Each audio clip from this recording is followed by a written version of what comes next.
बिस्मिल्लाहिर्रहमानिर्रहीम। तमाम स्टूडेंट्स को मेरी तरफ से अस्सलाम वालेकुम।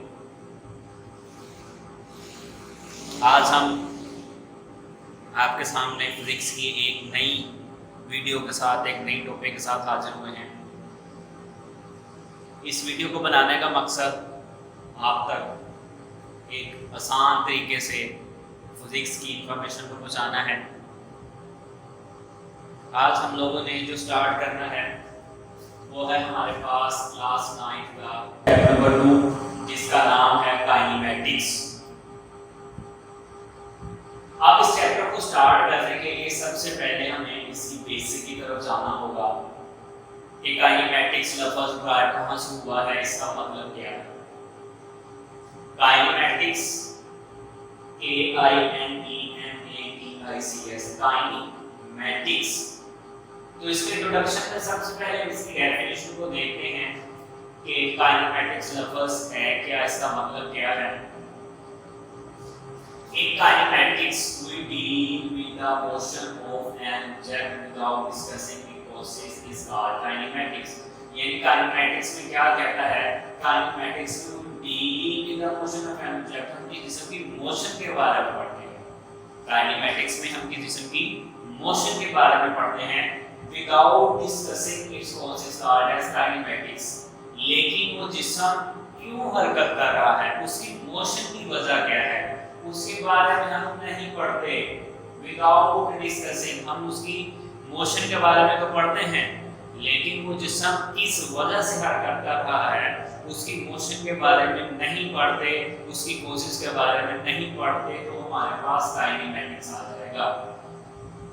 तो यहाँ से अगर हम इस टॉपिक को देखें, इस काइनेमैटिक्स के टॉपिक को, इंट्रोडक्शन को देखें, तो हमें यही से अंदाजा हो जाएगा कि इस चैप्टर में हम इसकी मोशन के बारे में पढ़ेंगे, लेकिन उसकी कॉजेस के बारे में नहीं पढ़ेंगे। ये बेसिक्स की डेफिनेशन है काइनेमैटिक्स की। दोबारा से इसकी प्रॉपर डेफिनेशन देखते हैं। तो उसकी डेफिनेशन में कहता है काइनेमैटिक्स हम जिस्म की हरकत के बारे में पढ़ते हैं, लेकिन वो जिस्म किस वजह से हरकत कर रहा है उसके बारे में नहीं पढ़ते, तो आपके पास काइनेमैटिक्स चलाता है। जैसे अगर इसकी एग्जांपल की तरफ देखें तो इसकी एग्जांपल हमारे पास कुछ यूं आएगी कि अगर पंखा चलता है, अगर एक पंखा चलता है तो वो उसकी मोशन में आ जाता है, लेकिन वो पंखा किस वजह से हरकत करता है उसके बारे में हम नहीं देखते, वो हमारे पास काइनेमैटिक्स आ जाता है। अब उसकी वजूहात कुछ भी हो सकती हैं। अब वो लाइट की वजह से चल रहा है, उसके अंदर कुछ जो उन्होंने तारे यूज़ किए हैं, कुछ इंस्ट्रूमेंट्स यूज़ किए हुए हैं, उसकी वजह से कर रहा है। हम उसके बारे में नहीं पढ़ते, उसकी कॉजेस के बारे में नहीं पढ़ते, तो हमारे पास काइनेमैटिक्स आ जाएगा। अगर हम नेक्स्ट डेफिनेशन की तरफ जाएं तो हमारे पास है रेस्ट। अब रेस्ट क्या है? If an object does not change its position with respect to its surrounding is called rest।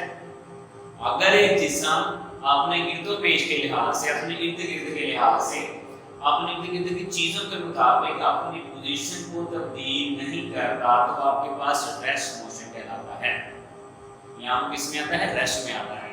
दोबारा इसकी डेफिनेशन, अगर एक जिस्म अपने गिरदोपेश के लिहाज से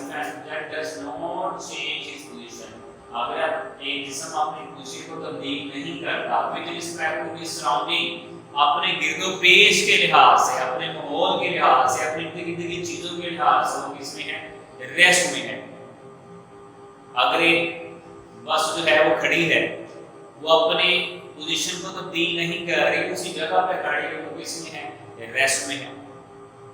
अगर एक बाइसाइकिल है, एक मोटरसाइकिल है, अगर उसको उसी जगह पे खड़ा किया, वो अपनी पोजीशन को तब्दील नहीं कर रहे, तो किसमें आपके पास है? रेस्ट में है। नेक्स्ट अगर हम चलें तो हमारे पास जो नेक्स्ट डेफिनेशन आती है, हमारे पास आ जाती है मोशन की। अब मोशन क्या है? जैसा कि नाम से जाहिर है, हरकत उसको कह सकते हैं। If an object does change his position with respect to his surrounding is called motion. अगर एक जिस्म अपनी पोजीशन तब्दील कर लेता है इर्द-गिर्द के लिहाज से, गिरदोपेश के लिहाज से, अपने आसपास की चीजों के मुताबिक, तो आपके पास इसमें आता है मोशन। रेस्ट और मोशन आपके पास एक दूसरे के ऑपोजिट हैं। रेस्ट में एक जिस्म अपनी पोजीशन को तब्दील नहीं करता, और मोशन में एक जिस्म अपनी पोजीशन को तब्दील करता है। अगर आप इसकी डेफिनेशन को याद कर लें तो इसकी ऑटोमेटिकली याद हो जाएगी। या मोशन की याद कर लें तो रेस्ट की है, क्योंकि एक दूसरे के सिर्फ और सिर्फ ऑपोजिट हैं। रेस्ट में डज नॉट चेंज पोजीशन करता है और इसमें चेंज पोजीशन करता है, तो आपके पास रेस्ट मोशन है। आप इसके कांसेप्ट को मद्देनजर रखें, जब आप इसके कांसेप्ट को मद्देनजर रखेंगे तो आपके पास पेपर को टेम्पर करना आसान हो जाता है, और दूसरा आपको डेफिनेशन नहीं भूलती। अगर नेक्स्ट चलें तो हमारे पास इसकी और टाइप्स आ जाते हैं रिलेटिव मोशन।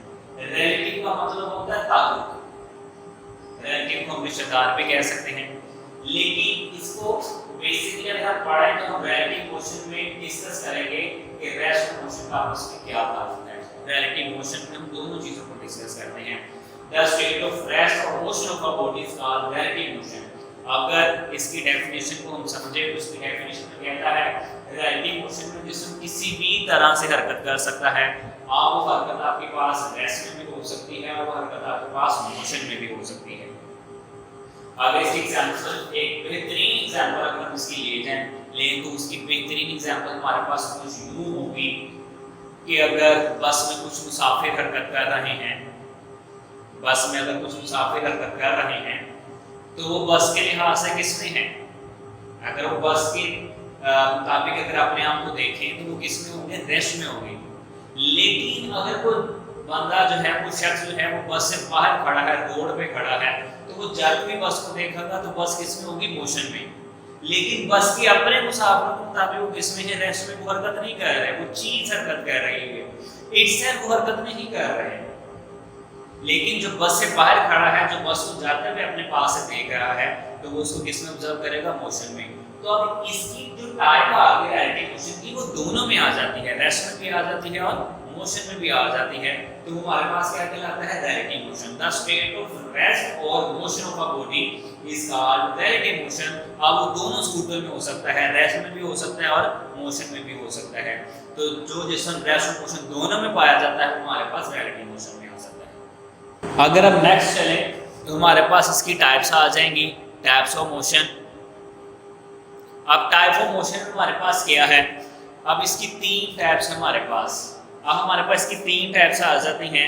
एक हमारे पास आ जाती है ट्रांसलेटरी मोशन, एक हमारे पास आ जाती है रोटेटरी मोशन, एक हमारे पास आ जाती है वाइब्रेटरी मोशन। तीन टाइप्स हमारे पास, ट्रांसलेटरी मोशन, रोटेटरी मोशन और वाइब्रेटरी मोशन। अब ट्रांसलेटरी मोशन की आगे तीन एग्जांपल हैं, जिसमें हमारे पास आ जाता है लीनियर मोशन, रैंडम मोशन और सर्कुलर मोशन। हमारी इसकी तीन टाइप्स हैं बेसिक टाइप ऑफ मोशन की, ट्रांसलेटरी, रोटेटरी और वाइब्रेटरी। लेकिन ट्रांसलेटरी मोशन की आगे बेसिक डेफिनेशंस हैं, जिसमें हमारे पास लीनियर आ जाता है, फिर हमारे पास रैंडम मोशन में आ जाता है, फिर सर्कुलर। अब इनको डिस्कस करते हैं वन बाय वन। सबसे पहले हमारे पास जो टाइप ऑफ मोशन की जो पहली टाइप हमारे पास आ जाती है ट्रांसलेटरी मोशन। अब ट्रांसलेटरी मोशन क्या है?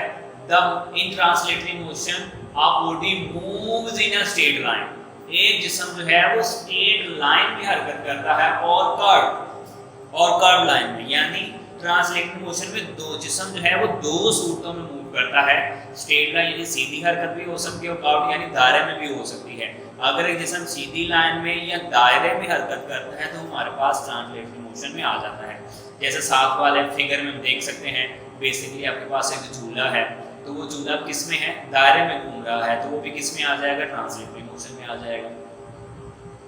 नेक्स्ट जो डेफिनेशन हमारे पास आती है वो हमारे पास आती है लीनियर मोशन की। अब ट्रांसलेटरी मोशन के आगे टाइप स्टार्ट होती है लीनियर मोशन की। The motion of an object in a straight line. अगर एक जिस्म एक बिल्कुल सीधी लाइन में हरकत करता है तो हमारे पास किस में आ जाता है? लीनियर मोशन में। जैसे आपके सामने एक डायग्राम है, उसमें एक फुटबॉल को ऊपर की तरफ फेंका गया है। जिस डायरेक्शन में फुटबॉल को ऊपर की तरफ फेंका गया उसी डायरेक्शन में वो नीचे आ जाएगा, तो आपके पास लीनियर मोशन है। साथ वाली फिगर में बेसिकली देख सकते हैं कि ये आपके पास लीनियर मोशन को जाहिर करता है। तो लीनियर मोशन में जिसम में किस लाइन में हरकत करता है? Straight line. Straight line means सीधी हरकत, सीधी लाइन, बिल्कुल एक सीधी लाइन में हरकत करता है, तो आपके पास आ जाता है स्ट्रेट लाइन। नेक्स्ट जो आपके पास आ जाती है ट्रांसलेटरी मोशन की ही टाइप है, वो आपके पास सर्कुलर मोशन। सर्कुलर जैसे कि नाम से है दायरा, सर्कुलर मीन्स दायरा। तो ट्रांसलेट इस सर्कुलर मोशन में हम किसके बारे में हरकत करेंगे, पढ़ेंगे? यानी ऐसे जिस्म के बारे में जो बिल्कुल सीधे दायरे में हरकत करती है। The motion of an object in a circular path, एक जिस्म अगर दायरे में हरकत कर रहा है तो आपके पास किस में आ जाएगा, सर्कुलर मोशन में आ जाता है। जैसे साथ वाले डायग्राम में अगर हम देखें, फिगर में देखें तो एक आपके पास एक खिलौना है, यानी खिलौना ट्रेन है जो बिल्कुल अपने सर्कुलर रास्ते पे, अपने सर्कुलर ट्रैक पे हरकत कर रही है, तो वो किसको जाहिर करती है, सर्कुलर मोशन। नेक्स्ट अगर हम देखें रैंडम मोशन है, ट्रांसलेटरी मोशन की एक और एग्जांपल आपके पास है random motion. The irregular motion of an object is called random motion. जिस्म की बेतरतीब जो आपके पास हरकत है वो आपके पास आ जाती है रैंडम मोशन की। अगर इसकी एग्जांपल लें तो जैसे आपके पास हवा चल रही हो तो हवा किसी भी डायरेक्शन में हो सकती है, हवा में जो पार्टिकल हैं वो किसी भी डायरेक्शन में उड़ के जा सकते हैं। और जैसे मोशन ऑफ फ्लाइंग है, फ्लाइंग इंसेक्ट्स है, जैसे आपके पास इंसेक्ट्स उड़ते हैं वो किसी भी डायरेक्शन में, किसी एक डायरेक्शन में नहीं होते, ना वो सीधी और है ना वो दायरे में है, वो किसी भी अगर मोशन में आ जाते हैं तो आपके पास आ जाता है रैंडम मोशन में। जैसे साथ वाले डायग्राम में, फिगर में आप बेसिकली देख सकते हैं तो वो बेतरतीब डायरेक्शन में अपने आप को शो करता है, तो आपके पास किस में आ जाता है, रैंडम मोशन में आ जाता है। अब जो नेक्स्ट हमारे पास आता है वो हमारे पास आता है रोटेटरी मोशन का। जैसा कि हम मोशन की 3 इकसाम को डिस्कस कर रहे थे, जिसमें हमने सबसे पहले ट्रांसलेटरी मोशन पढ़ा, जो नेक्स्ट आपके पास आता है वो है रोटेटरी मोशन। सबसे पहले आप इसके नाम को गौर करें, रोटेट, रोटेट यानी घूमना, तो इसी से इसकी बेसिक डेफिनेशन बनी है। The spinning motion of a body about its axis is called rotatory motion. किसी जिस्म का अपने एक्सिस के गिर्द घूमना आपके पास क्या कहलाता है, रोटेटरी मोशन। एक्सिस क्या है, जिसके गिर्द वो घूम रहा है, वो आपके पास क्या कहलाता है, रोटेटरी मोशन कहलाता है। जैसे साथ वाले फिगर में देखें एक लड्डू है, तो लड्डू क्या कर रहा है, जमीन के ऊपर घूम रहा है, तो वो घूमना उसकी क्या है, रोटेटरी है, मोशन है। और किसके गिर्द, एक्सिस उसका क्या है, जमीन, यानी वो जमीन के गिर्द घूम रहा है, जमीन के ऊपर घूम रहा है, तो आपके पास क्या कहलाएगा, रोटेटरी मोशन। नेक्स्ट अगर हम देखें तो हमारे पास जो नेक्स्ट हमारे पास टाइप आती है वो आपके पास है वाइब्रेटरी मोशन की। To and fro motion of a body about its mean position is called vibratory motion. To and fro का मतलब आगे पीछे, किसी जिस्म की आगे पीछे दोहराई जाने वाली मोशन अपने मीन पोजीशन के लिए, तो आपके पास क्या कहलाती है, वाइब्रेटरी मोशन। दोबारा इसकी डेफिनेशन देखें कि जिस्म की अपने मीन पोजीशन, अपने एक पॉइंट के इर्द गिर्द दोहराए जाने वाली मोशन को आपके पास वाइब्रेटरी मोशन कहलाती है। जैसे साथ वाली अगर हम फिगर में देखें, आपके पास एक पेंडुलम क्लॉक है, तो क्लॉक के नीचे उसका जो पेंडुलम लगा हुआ है उसने क्या करना है, टू एंड फ्रो मूव करना है, अपने आगे पीछे, अपने उसी पॉइंट पर रहते हुए उसने आगे पीछे मूव करना है, वो आपके पास कहलाता है वाइब्रेटरी मोशन। तो स्टूडेंट्स आज हम लोगों ने जो है वो काइनेमैटिक्स का इंट्रोडक्शन पढ़ा।